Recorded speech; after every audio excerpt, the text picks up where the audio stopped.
So bachche, starting with the name of Allah Almighty, in today's lecture or in today's video we are going to discuss our continue our numerical discussion of chapter number 4 from problem number 4-8.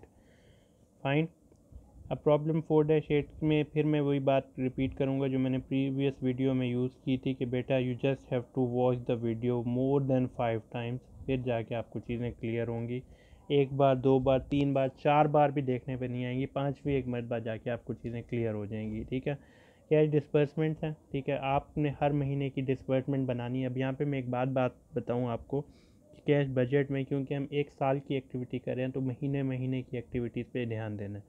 Cash disbursement schedule का मतलब क्या है, disbursement का मतलब क्या होता है, मैंने आपको जब थ्योरेटिकल डिस्कशन कर रहे थे at that time I told you कि डिस्बर्समेंट मीन पेमेंट, आपने कैसे पैसों को पे करना है, ये आपकी डिस्कशन है, ये आपका काम है। ठीक है, कैश डिस्बर्समेंट स्केड्यूल में आपने ये देखना है कि सर मैंने रेंट भी पे करना है, मैंने सैलरीज भी पे करनी है, मैंने यूटिलिटीज़ एक्सपेंस भी पे करने हैं, मैंने जो परचेज़ किया है, मेजर जो आपकी डिस्बर्समेंट होगी वो आपकी जो परचेजेस हैं वो उसमें हमने पेमेंट करनी है। पेमेंट क्या है वो मैं आपको बात समझा देता हूँ। आपने प्रीवियस जो न्यूमेरिकल किया था वहाँ पे हमने सेल्स कर रहे थे। सेल्स हम कैश की फॉर्म में भी कर रहे थे और क्रेडिट की फॉर्म में भी कर रहे थे। और क्रेडिट में हमने क्या अपॉर्चुनिटी दे रहे थे कि सर आप हमसे उधार पे चीज़ को हम सेल कर देते हैं, आप हमें पेमेंट अकाउंट रिसीवेबल दे दीजिएगा after 1 month, after 2 month. It means we were giving them the weightage और we were giving them the facility to pay us back after 2 months. 2 महीनों का हमने उन्हें पीरियड दिया। अब हम बात कुछ यूँ करते हैं कि जब हम दूसरों को बेनिफिट देते हैं at the time of purchase, हमें भी कुछ इस तरह के बेनिफिट्स मिलते हैं। क्या कि हम जब पे कर रहे होते हैं, परचेज़ कर रहे होते हैं तो हमें कुछ कैश परचेज़ करनी पड़ती है और कुछ हमें पेमेंट के लिए टाइम मिल जाता है। वो हमारे अकाउंट पेबल होते हैं आफ्टर 1 मंथ, अकाउंट पेबल होते हैं आफ्टर 2 मंथ। ये पी लिखा हुआ है, ठीक है, पी है आफ्टर 2 मंथ। तो यही वाली बात है कि हमारी जो परचेज़ के ऊपर पेमेंट्स हैं वो हमारी मेजर डिस्बर्समेंट्स हैं। Disbursements and payments are basically the same thing. उसके अलावा हमने कुछ रेंट पे करना है, कुछ सैलरी पे करनी है, वो जो चीज़ आपको क्वेश्चन डिमांड करता जाएगा ना वो आपने करना है। एक और बात जो मैं आपको रिमाइंड कराऊँ कि in chapter we discuss that कि ये है प्रैक्टिकल क्वेश्चन। जब तक आप प्रैक्टिस नहीं करेंगे ना इनकी, आप प्रॉब्लम ये सॉल्व ही नहीं कर सकते। ये वही मेथडोलॉजी है, ये वही मैथ्स है जो हम बच्चों को कहते हैं ना कि बेटा you have to practice it. बार बार करोगे तो चीज़ें आपके दिमाग में आएंगी, आपको गो थ्रू करने में आसानी होगी। क्योंकि कहानी तो सिर्फ यही है कि सर अच्छा ये भी पे करना है, ये भी पे करना है, ये भी पे करना है, सिंपल सी बात है। लेकिन जब तक उसे प्रैक्टिस नहीं करोगे आप उसे अंडरस्टैंड नहीं कर सकते। अब उन्होंने कहा है कि Mario brother incorporation needs a disbursement schedule for the month of April, May and June. ये जो महीने कहे जाते हैं इनका ध्यान आपने ख़ास तौर पे रखना है, क्योंकि बाद में हम कोई और महीने की एक्टिविटी करें या ना करें उसका ज़्यादातर ताल्लुक इसी चीज़ से होता है कि हमने किस महीनों की एक्टिविटी करनी है। यूज़ द फॉर्मेट, ठीक है, ये बात छोड़ दें। सेल्स हमने फरवरी में कितने की हैं 5 लाख की, मार्च में कितने की हैं 5 लाख की, उसके बाद अप्रैल में कितने की हैं 5,60,000 की, और मई में 6,10,000, जून में 6,50,000, जुलाई में 6,50,000। Purchases are calculated as 60% of the next month's sale, 10% of purchase are made on cash and 50% of the purchase are paid for 1 month after purchase, and remaining 40% are paid 40% of purchases are paid for 2 months after purchase. Rent page, sir the firm page rent, ये हमारी purchase की आ गई। इसकी elaboration बता देता हूँ। वो कहते हैं कि इसे एलेबोरेट कर देता हूँ, सॉरी एलेबोरेट में ये करूँगा कि वो कहते हैं कि आपकी जो भी सेल्स है, आप कहोगे सर हम यहाँ पे तो परचेजेस लिखी होनी चाहिए, लेकिन वो कहते हैं जितनी भी सेल्स है अगले महीने की उसका 60% की परचेज इसी महीने करनी है। तो आपने 5 लाख का, इसका 60% की परचेज़ की अमाउंट आपके पास आ जाएगी। जितनी भी अमाउंट आएगी उसका 10% तो आपने पे कर देना है कैश पे, उसका 50% आप पे करेंगे आफ्टर 1 मंथ पे। 10 एंड 50 कितने 60 हो गए, एंड 40% पे करेंगे आफ्टर 2 मंथ। तो 40, 10 एंड 50 आपका नियर अबाउट 100 पूरा हो जाएगा। फिर आप कहते हैं हर महीने आपको 8,000 का रेंट पे करना है। वेजेस एंड सैलरीज आपने पे करनी है। Base wage and salaries are cost at 6,000 per month plus variable cost of 7,000 per month of current month sale. Wages and salaries के लिए उन्होंने कुछ दो टाइप की बताई हैं। एक तो उन्होंने कहा फिक्स है कि 6,000 हर महीने पे करनी है, और कुछ वो कहते हैं वेरिएबल है। वेरिएबल है क्या, वेरिएबल का मतलब क्या होता है, विच चेंजेस ओवर द टाइम। कहते हैं जो भी करंट मंथ की सेल्स होगी ना उसका 7% आपने ले लेना है वेरिएबल वेजेस। ठीक है। अब मैंने इसीलिए कहा था कि हर चीज़ को जब तक प्रैक्टिस नहीं करेंगे नहीं समझ आएगी। जो भी इस करंट मंथ की सेल्स होगी, मे की अगर सेल्स 1 लाख है, उसका 7% क्या आएगा, 7000, वो 7000 आपने वेजेस की फॉर्म में लिख देना। Tax payment of 54,500 is due in June. ये सिर्फ जून की एक्टिविटी है कि आपने 54,500 का टैक्स पे करना है। Fix assets outlay, new equipment costing 70,000 will be bought and paid for in April. आपने एक न्यू फर्नीचर या इक्विपमेंट लिया 75,000 का अप्रैल के अंदर, उसकी अलहदा एक्टिविटी करनी है। Interest payment of 30,000 is due in June, जून में आपने इंटरेस्ट पेमेंट करनी है। Cash dividend of 12,500 will be paid in April के अंदर आपने कैश डिविडेंड भी करना है। Principal repayment and retirement, no principal payment and retirement are due in these months. अच्छा, प्रिंसिपल पेमेंट और रिटायरमेंट का उन्होंने वैसे तो कहा कुछ नहीं करना, लेकिन आपको समझाने के लिए, बेटा हम किसी से जब लोन लेते हैं ना 1 लाख का, वो लोन होता है प्रिंसिपल, ठीक है। 1 लाख का जो लोन लिया ना हमने, वो प्रिंसिपल अमाउंट है। हम प्रिंसिपल वापस करते हैं और साथ साथ इंटरेस्ट भी देते हैं, ठीक है। अगर फॉर एग्जांपल मैंने कहा कि मैंने 10 महीनों के लिए लोन लिया, तो उससे मैं कहता हूँ 10% आपको इंटरेस्ट दूंगा, यानी हर महीने 1 लाख का 10% कितना हो गया, 10,000। आप मुझसे 10,000 लेते रहे 10 महीनों तक। 10वें महीने में आपको 10,000 भी दूंगा और आपका प्रिंसिपल आपको वापस कर दूंगा, आपका जो उधार लिया हुआ है वो आपको वापस मिलेगा। तो कहते हैं इस किस्म की हमारी कोई भी पेमेंट या रिटायरमेंट हमारा नहीं है। इसे जो प्रिंसिपल की रीपेमेंट को रिटायरमेंट का वर्ड भी यूज़ किया जाता है इसकी, ठीक है। अब हमने सिंपल सी बात करनी है कि ठीक है सर, हमें किस किस फरवरी, मार्च, अप्रैल, मई, जून, जुलाई, ठीक हो गया। चीज़ें समझ आ गई हैं, इन्हें प्रैक्टिस करेंगे, ठीक है। और 5 मरतबा वीडियो को बाद में आप देखिएगा, क्योंकि उसके बगैर आपको ये समझ नहीं आएगी। तो पहले तो हम लिख लेते हैं सेल्स, जिसमें फरवरी, मार्च, अप्रैल, मई एंड जून एंड जुलाई, ये हमें महीने बता दिए गए हैं, ठीक है। फरवरी में जो हमारी, एक मिनट, फरवरी में 5,5,5,66 एंड 6, ठीक है। फरवरी में हमारी कितनी सेल्स आ गई, you have a sale of 5 lakh in February. मार्च में कितनी आ गई, 5 लाख इन मार्च। अप्रैल में 5,60,000। मई में 6,10,000। जून में 6,50,000। जुलाई में 6,50,000। बात यह है कि यहाँ पे अब बच्चे कहेंगे कि सर अभी आप कह रहे थे कि जिन जिन महीनों की बात करेंगे, अप्रैल, मई और जून, आपने डेटा ले लिया जुलाई का, तो जहाँ इस्तेमाल होगा वहाँ कर लेंगे, नहीं होगा तो हम उससे इस्तेमाल नहीं करेंगे। ये तो हमारे पास आ गई सेल्स। अब आते हैं कि सर परचेज़ अमाउंट कितनी आएगी। उन्होंने क्या कहा था कि purchases are basically 60% of next month sale, यानी अगर हमने फरवरी की परचेजेस के बारे में मालूम करना है टोटल वैल्यू का, अभी हम इसकी पेमेंट नहीं कर रहे हैं, अभी उसकी टोटल वैल्यू मालूम करना चाह रहे हैं। तो परचेज कितने किया है, 60% ऑफ नेक्स्ट मंथ। 55 लाख का 60% निकाल लें, ये नियर अबाउट आपके पास 3 लाख आएगा। नेक्स्ट मंथ की जितनी सेल्स है उसका 60% आपने परचेज करना है इस महीने। तो 5 लाख की अगर सेल मार्च की है, उसका 60% हमारे पास कितना आ गया, 3 लाख, वो इस महीने परचेज करना है। पेमेंट कैसे करनी है वो बात की कहानी है, अभी आप उसकी वैल्यू निकाल रहे हैं। 5,60,000 का 60% आप निकाल लेंगे, ये 3,36,000 आपके पास आ जाएगा। अप्रैल की परचेज निकालनी है, मई की 6,10,000 का 60% हम निकाल लें, ये आपके पास नियर अबाउट 3,66,000 आ जाएगा। फिर मई के अंदर निकालना है, तो जून की सेल्स का 60% आपने निकालना है, ये 3,90,000 आ जाएगा। जुलाई का 6,50,000, उसका 60% निकालेंगे, 3,90,000। अब आपको समझ आ गई होगी कि सर ये हमने क्यों लिखा था, क्योंकि इसका 60% से हमने जून की परचेज अमाउंट निकालनी थी, डेट इज़ 3,90,000। यहाँ तक हमारी वैल्यू पता चल गई कि सर परचेज इतने की चाहिए। इसकी पेमेंट्स कैसे करनी है वो उसके ऊपर बाद में आते हैं। वो कैसे है कि 10% of it will be 10% of purchases are paid in cash. आपने कैश की फॉर्म में उसी महीने 10% पे कर देना है। तो फरवरी का 10%, इसका 3 लाख का 10% कितना आएगा, 30,000। अब हम कहेंगे, आप कहेंगे कि सर फरवरी का आप क्यों लिख रहे हैं, आपने तो अप्रैल, मई एंड जून का करना है। ठीक है, मैं नहीं लिखता, मैं अप्रैल के अंदर देख लेता हूँ कि इसका ये लिख लेते हैं वैसे अपनी आसानी के लिए। 3,36,000 33,600, ठीक है। अप्रैल का 10% निकालते हैं 36600, ये आपका 10% निकलता आ रहा है। मई का निकाल लेते हैं 39,000, जून का निकाल लेते हैं, अगेन यू हैव 39,000। यहाँ तक हो गई बात। उसके बाद उन्होंने कहा था 40% of your purchase will be paid, sorry 50% of purchases are paid for 1 month after purchase. तो आपने परचेज कब किया? फरवरी में, उसकी पेमेंट आप मई में करेंगे, 1 महीने बाद। इसका 50% निकाल लें, वो आपके पास नियर अबाउट कितना आएगा? 1,50,000, ठीक है।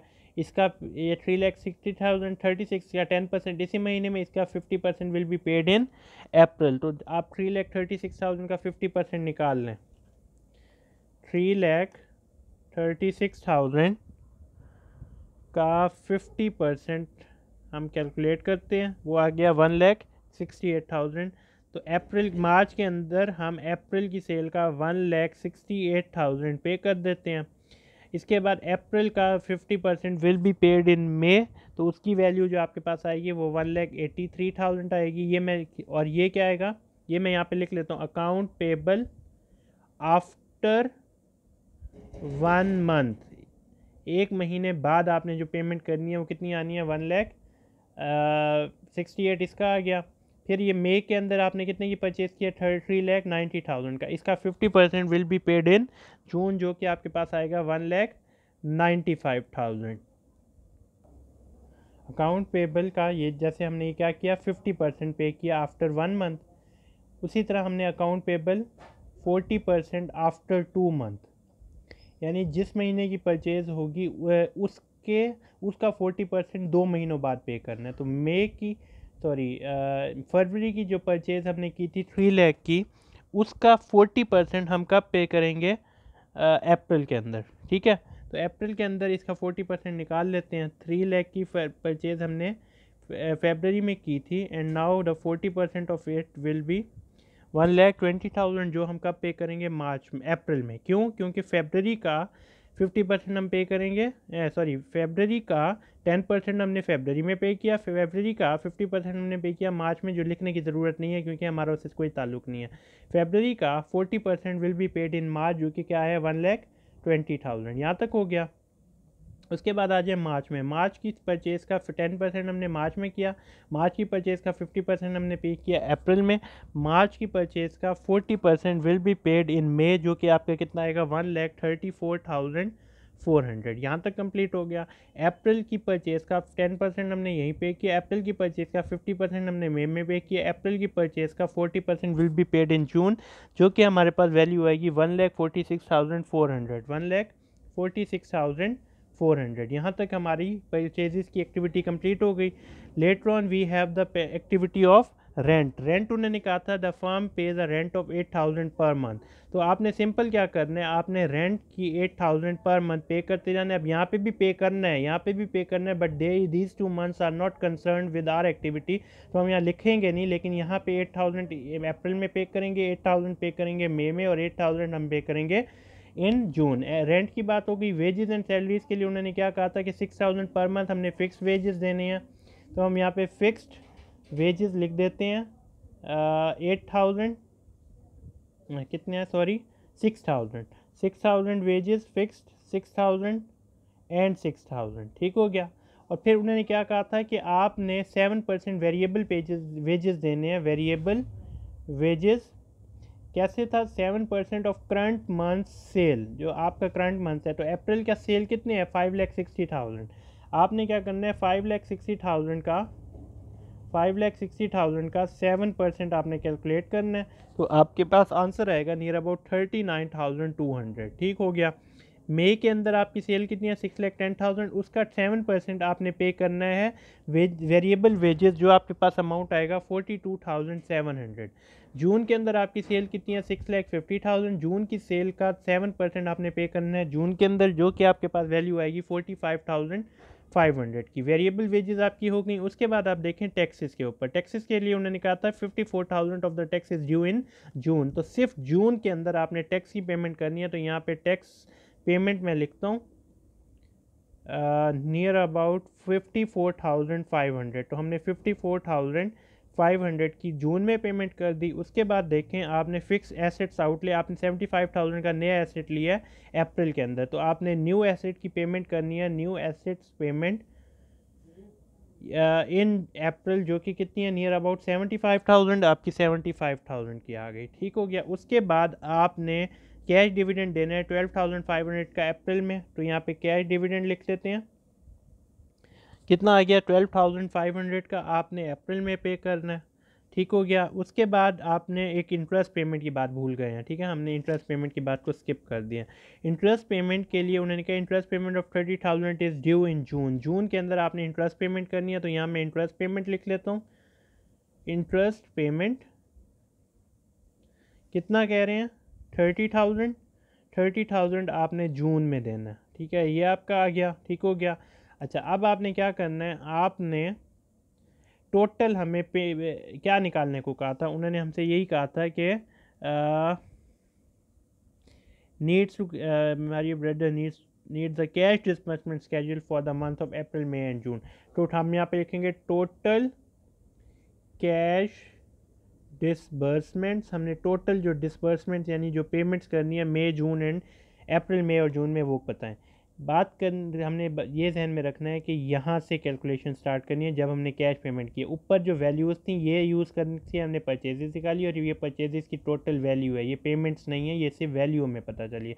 पेमेंट्स हमने कैश की फॉर्म में, फिर 10% हमें यहाँ पे 50% मिला इसका और 40% मिला इसका, तो हम इस तरह एक्टिविटी करते गए, तो टोटल आपके पास अप्रैल के अंदर जो कैश डिस्बर्समेंट की वैल्यू आएगी डेट विल बी 4,65,300, ये हमारी यहाँ पे एक्टिविटी होगी। मई के अंदर अगर हम आएंगे तो 4,13,100 will be the total payment you will have to made in May, और जून में जब आप आएंगे तो आपके पास टोटल पेमेंट 5,24,400 की आएगी।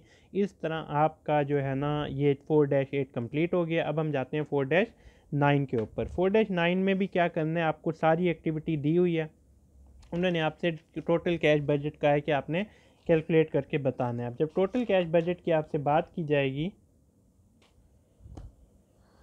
ठीक है, टोटल कैश बजट में आपने क्या करना है, टोटल कैश बजट में हमने यहाँ पे डाटा सारा हमें दिया हुआ है। इस पेज को भी अगर आप देख लें अपने कैमरे के अंदर,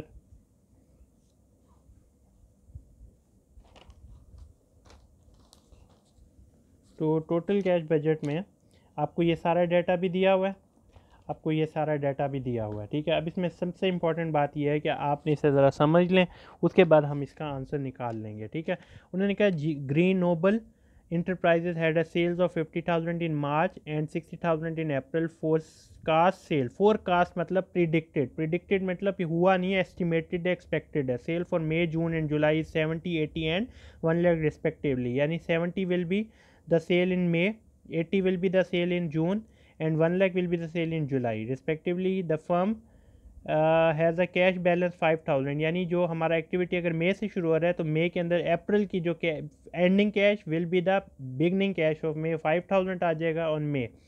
and wishes to maintain minimum cash requirement आपकी 5,000 की आएगी। Given the data, given the following data, prepare and interpret the cash budget for the month of May June and July. आपके लिए वो कहते हैं मई जून एंड जुलाई का हमने कैलकुलेट करके एक्टिविटी परफॉर्म करनी है। उसके बाद है the firm makes 20% of sales for cash, आप जो भी सेल है उसका 20% आप कैश में देते हो, 60% आर कलेक्टेड, देते नहीं हो, सॉरी रिसीव कर लेते हो कैश की फॉर्म में, 60% are collected in next month, and the remaining कितना बन गया 20 एंड 60, रिमेनिंग यहाँ पे 20% आएगा, मिसिंग था, थोड़ा मिस प्रिंट था। 20% collected in second month following sale, यानी सेल के 2 महीनों बाद। उसके बाद वो एक और बात भी कहते हैं, वो कहते हैं the firm also receives other income, कोई और इनकम भी उन्हें मिलती है 2,000 पर मंथ। ठीक है, तो उसके बाद द फर्म एक्चुअल और एक्सपेक्टेड परचेजेज, यहाँ परचेजेस की बात है, परचेजेस का मतलब है डिस्बर्समेंट का। पहले हम कैश रिसीट्स के ऊपर अपनी एक्टिविटी कंप्लीट कर लेते हैं, उसके बाद हम डिस्बर्समेंट पे भी आ जाते हैं। ठीक हो गया, तो एक सेकेंड, आपने एक्टिविटी किस महीने की करनी है, अप्रैल मई और मई जून एंड जुलाई में। ठीक है, तो अब हम यहाँ पे प्रॉब्लम करते हैं 4-9। ठीक है, हमने कैश बजट बनाना है। कैश बजट में हमें सिंपल से मैं आइडिया आपको रिकॉल करा दूं कि कैश रिसीट्स में से कैश डिस्बर्समेंट्स माइनस कर देते हैं, यानी रिसीव किए 100 रुपीज़, डिस्पर्स किए 50 रुपीज़, तो हमारे पास एक्सेस में कैश कितना आता है 50 का। और अगर हमने कह दिया गया कि सर मिनिमम कैश हमें चाहिए 20 का, तो हम यहाँ पे क्या करेंगे, मिनिमम 20, तो एक्सेस में कितने आ गए 30। और यही एक्टिविटी 150 आपकी आ गई, 50 एक्सेस, तो हम कहते हैं सर मिनिमम हमें 80 चाहिए, तो हम यहाँ पे कहेंगे कि मिनिमम हमारा वही 20 आ गया, तो हम यहाँ पे करेंगे एडिशनल बोरोइंग, यानी हमें बोरो करना पड़ेगा क्योंकि 50 आपके पास हैं और आपको 80 चाहिए। तो आप क्या करेंगे, मिनिमम आप कहते हैं 80 सर हो मेरे पास, मिनिमम यहाँ 80, तो आपके पास एडिशनल बोरोइंग 30 की आ जाएगी। ठीक है, तो ये इसी तरह की एक्टिविटी आप रिकॉल कर लें, अपनी पिछली जो थ्योरेटिकल पोर्शन की डिस्कशन की है। ठीक हो गया। अब हम यहाँ पे ना अपनी एक्टिविटी स्टार्ट करते हैं। उस पर उन्होंने हमें क्या कहा, उन्होंने कहा कि सर यू हैव टू, आपके पास जो फोरकास्टेड सेल्स है मई जून एंड जुलाई की, हम वो कर लेते हैं। लेकिन इससे पहले आप देखें मार्च का, और had the sale of 50,000 in March and April. तो पहले हम यहाँ से मार्च से अपनी एक्टिविटी लिखते हैं। यहाँ पे मार्च आ गया, ये अप्रैल आ गया, ये मई आ गया, जून और जुलाई। ठीक है, सेल्स आपके पास आ गई। ठीक है, सेल्स कितनी थी 50,000, अप्रैल में 60,000, मई में आपके पास आ गई 70,000, जून में आपके पास 80,000, जुलाई में आपके पास 1 लाख आ गई। ये आपके पास आ गई सेल्स। ठीक है, उसके बाद उन्होंने क्या कहा आपका कि 20% आपका क्या होता है, कैश पे होती हैं। ठीक है, अब आपने यहाँ पे रिसीट्स की बात करनी है कि सर कैश हमें 20% तो फ़ौरन मिल जाएगा ना, तो मार्च का 20% मिलेगा, हमें कोई इंटरेस्ट नहीं है मार्च में। वैसे अगर लिख भी लें तो इसका 20% कितना आ जाएगा 10,000, इसका कितना आ जाएगा आपके पास नियर अबाउट 12,000, इसका कितना आ जाएगा 14,000, इसका कितना आ जाएगा 16,000, इसका कितना आ जाएगा 1 लाख, सॉरी 20,000। ठीक है, ये आपके पास 20% सेल्स का आपको मिल गया। अभी हम क्या बना रहे हैं, कैश रसीट्स, इसमें से डिस्बर्समेंट की बाद में करेंगे। ठीक है, ये आ गया। उसके बाद वो कहते हैं कि अकाउंट रिसीवेबल कितना है 60% आफ्टर 1 मंथ, 60% आफ्टर 1 मंथ, 1 महीने बाद मिलेगा। तो इसका 50,000 का 60% जितना भी मिलेगा वो अप्रैल में मिलेगा, we are not interested in that amount. और इसका जो ठीक है, ये हो गया। इसका ये 60,000, इसका जो है ना, दोबारा मेरी बात समझे बच्चे, मार्च का 60% मिलेगा अप्रैल में, मुझे उस वैल्यू से कोई इंटरेस्ट नहीं है। अप्रैल का 60% मुझे मिलेगा मई में, तो इसका आप 60% निकाल लें, वो आपके पास 36,000 आ जाएगा। ठीक है, उसके बाद मई का 60% कब मिलेगा, मुझे जून में मिलेगा, वो कितना आ जाएगा 42,000 तकरीबन आ जाएगा। जून का 60% मुझे कब मिलेगा, जुलाई में, जो कि तकरीबन आपका 80,000 आ जाएगा। यहाँ तक आपकी एक्टिविटी कंप्लीट हो गई as long as 60% is concern. फिर वो कहते हैं account receivable of 20% after 2 month, 2 महीनों के बाद। तो 50,000 का 10% आपको मिल गया, 50,000 का 60% अप्रैल में मिल गया, 50,000 का 20% will be the amount you will receive in May, तो यहाँ पे 10,000 आ गया। अप्रैल का 20% आपको अभी मिल गया, अप्रैल का 60% आपको मई में मिलेगा, अप्रैल का 20% आपको जून में मिलेगा, जो कि आपके पास तकरीबन 12,000 आ जाएगा। ठीक है, इसका 20%। ठीक है, मई का 20% आपको 14 इतना ही मिल गया मई में। मई का 60% आपको जून में मिला, और मई का 20% आपको मिलेगा जुलाई में, जो कि कितना आ गया, अगेन आपके पास 14,000 आ गया। ठीक हो गया, ये आपके पास अकाउंट रिसीवेबल। ये रसीट्स पूरी नहीं हुई अभी तक। उन्होंने एक और बात भी कही थी, उन्होंने क्या कहा था, उन्होंने आपको पहला पॉइंट जो इस पेज पे ये आपको नज़र आ रहा होगा, the firm receive the other income of 2,000 per month. तो यहाँ पे हम अदर इनकम भी लिखते हैं, अदर इनकम के नाम पे 2,000 यहाँ भी मिलेगा। I am not interested to write, I am not interested to write 2,000, 2,000 and 2,000। ठीक हो गया, तो टोटल रसीट्स जो आपके पास आ गई, मई में आपके पास टोटल रसीट्स आ गई 62,000 की। अच्छा, बच्चों की बात वही वाली बात कि बेटा सेल्स आपको सिर्फ वैल्यू बता रही थी, आपकी कैलकुलेशन रसीट्स की इधर से शुरू होगी 60,000। ये बात जो है ना, मैं बोल तो बड़ा कैजुअली रहा हूँ, लेकिन बच्चे गलती इसमें बड़ी करते हैं। उसके बाद क्योंकि सेल्स की वैल्यू को भी प्लस किए खड़े होते हैं, सेल्स हमें से वैल्यू बता रहे हैं, और यहाँ पे कितना आ गया 84,000 टोटल रसीट्स आ गई। अब डिसबर्समेंट्स में आते हैं। डिसबर्समेंट्स में उन्होंने हमें क्या क्या किया, उन्होंने कहा द फर्म एक्चुअल और expected purchases all made for cash are 50, 70 and 80 for month of May through July respectively. अच्छा, यहाँ पे आपके लिए बड़ी आसानी हो गई, उन्होंने आपको कोई टेंशन नहीं कहा कि इतना इस महीने में, इतना इस महीने में, इतना इस महीने में, लेकिन मैं आपको पेपर में डिस्टर्ब कर सकता हूँ। इसलिए इस चीज़ को समझ लीजिएगा कि जो भी उन्होंने बात कही उसे समझें और एज इट इज़ उसे सॉल्व कर दें। वो कहते हैं द फर्म्स एक्चुअल और expected purchase all made for cash.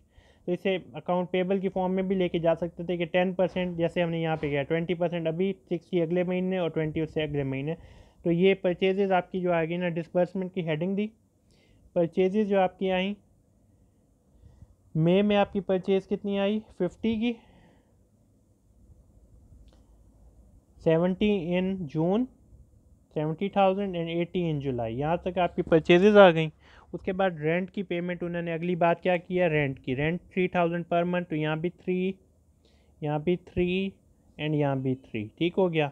Wages and salary 10% of the previous month, आपने पिछले महीने की 10% पे करना है। इसका 10% 60,000 का 10% कितना होगा 6,000, वो आपने पे करना है। 70 का 10% कितना होगा, तो वो आपने 7,000 यहाँ पे करना है। और जुलाई में कितना है, जून का 10% कितना आएगा 8,000, वो आपने यहाँ पे करना है। ये आपकी वेजेस आ गई जो आपने पे करनी है, ठीक हो गया। फिर आगे क्या कहते हैं, cash dividend 3,000 will be paid in June. Cash dividend जून में कितना पे करना है 3,000, वो मैंने 3,000 यहाँ पे लिख दिया, ठीक है। फिर यहाँ पे वही वाली बात है, principal and payment interest of 4,000 due in June. Principal and interest payment जून में कितना पे करना है 4,000, जून में आपने 4,000 उसका पे करना है, ठीक हो गया।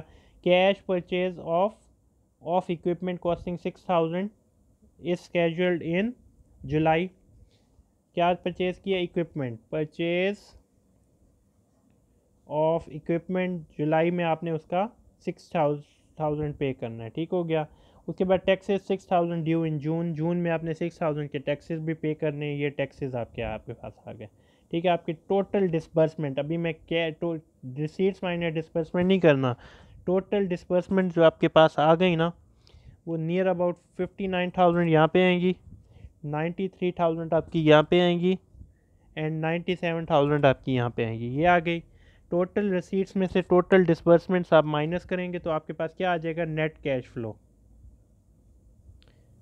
नेट कैश आपके पास कितना आ गया 3,000 तकरीबन आपके पास यहाँ पे बचेगा, क्योंकि 62 में से 59 निकालेंगे 3 आ जाएगा। फिर 72 में से 93 निकालेंगे, नियर अबाउट नेगेटिव 21,000 आ जाएगा। एंड 84 में से 97 निकालेंगे तो नेगेटिव 13,000 आपके पास यहाँ पे आ जाएगा, ठीक हो गया। इसके बाद आपने जो अपना बिगनिंग कैश इसमें ऐड करना है। बिगनिंग कैश उन्होंने आपको कहा था कि 5,000 तो है, तो अप्रैल में आपके पास जो बिगनिंग का कैश पड़ा है वो आपके पास 5,000 पड़ा है। तो आपके पास टोटल कैश कितना आ जाएगा, एंडिंग कैश बिगनिंग को ऐड कर, ये इस महीने का या इस महीने के जो net cash plus beginning, ending cash कितना है आपके पास 6,000, सॉरी 8,000 का, 8,000 का एंडिंग कैश आ गया, ठीक है। उसमें से मिनिमम कैश रिक्वायरमेंट कितनी है, मिनिमम कैश उन्होंने हमें कितना कहा था 5,000 कहा था। तो यहाँ पे मिनिमम कैश रिक्वायरमेंट 5,000 की है। तो हमें additional financing, A for additional, F for financing, और पैसे या और बोरोइंग, एडिशनल बोरोइंग भी लिख सकते हैं। वो कितनी चाहिए 0, क्योंकि हमारे पास 8,000 है। और एक्सेस अमाउंट कितनी आ रही है, एक्सेस अमाउंट हमारे पास यहाँ पे 3,000 एक्सेस में है, ठीक है। ये एंडिंग बन जाएगा beginning of the next month. ये बिगनिंग आ गया 8,000, 21,000 में से 8,000 माइनस किए तो आपके पास अभी भी 13,000 का डेफिसिट है। तो आपको कितनी बोरोइंग करनी चाहिए, आपको एडिशनल बोरोइंग करनी चाहिए नियर अबाउट 18,000 की। क्यों, क्योंकि आप में से 18 में से आपने, ये नेगेटिव का 13 आ रहा है, ठीक है, आप 18 की बोरोइंग करेंगे, जिसमें से 13,000 का नुकसान बियर करेंगे और 5,000 रुपये मिनिमम कैश रिक्वायरमेंट में रखेंगे। ये बात मेरी समझें कि आपके पास 13,000 का नुकसान आ रहा है तो 18,000 किसी से उधार लें ताकि 13 का नुकसान भी पूरा और मिनिमम कैश रिक्वायरमेंट भी पूरी हो, ठीक है। इसके बाद एंडिंग कैश कितना आ रहा है, ये -13 आ रहा है। इसी -13 को आपने यहाँ पे बिगनिंग कितना लेके आना है, 13 का, तो आपके पास टोटल नुकसान कितने का आ जाएगा, 26,000 का। अब आपको कितनी बोरिंग और चाहिए होगी, आपको नियर अबाउट 31,000 की एडिशनल बोरिंग चाहिए होगी। क्यों? क्योंकि उसमें से 5,000 रुपये आपने मिनिमम कैश रखना है और बकाया 26,000 का आपने अपना नुकसान को पूरा करना है। तो ये हमारा क्वेश्चन कंप्लीट हो गया। इसमें जिसे समझ नहीं आई ये लास्ट में मैं समझा देता हूँ चीज़ें। एंडिंग आपके पास 8,000 था, 8,000 में से 5,000 रुपये हमारे पास मिनिमम किया, एक्सेस में 3,000 आ गया। अगली यही 8 का बिगनिंग बन गया नेक्स्ट मंथ का, 21 में से 8 माइनस किया, 13,000 हमारे पास एंडिंग आ गया। तो 5,000 मिनिमम रिक्वायरमेंट थी, 18 की एडिशनल बोरोइंग करेंगे। उसके बाद हमारे पास ये -13,000 will be the beginning cash of the next month. तो हमारे पास 13,000 पहले नेगेटिव में आ रहा है क्योंकि ये 84,000 में से 97,000 माइनस करेंगे तो -13 एंड -13 26 आ गया। तो -26 में से मिनिमम हमें 5,000 चाहिए, तो वी शुड बोरो 31,000, जिसमें से 26,000 हमारा नुकसान पूरा करेगा और 5,000 हमारे पास मिनिमम कैश रिक्वायरमेंट को पूरा करेगा। इस क्वेश्चन को 5 टाइम्स वीडियो को दोबारा देखें ताकि आपको चीज़ें समझ आएँ। इसके बाद आपको एक यहीं पे बात समझा दूँ कि नेक्स्ट लेक्चर में हम इंशाल्लाह इन प्रोफॉर्मा इनकम स्टेटमेंट और बैलेंस शीट को कवर करेंगे। अब आपने problem number 11 to problem 16, problem 4-11 to 4-16 आपने ये सारी स्किप कर देनी है, ठीक है। ये हम नहीं करेंगे, बस इसके बाद 4-17 से स्टार्ट करेंगे। टिल देन अल्लाह हाफिज़।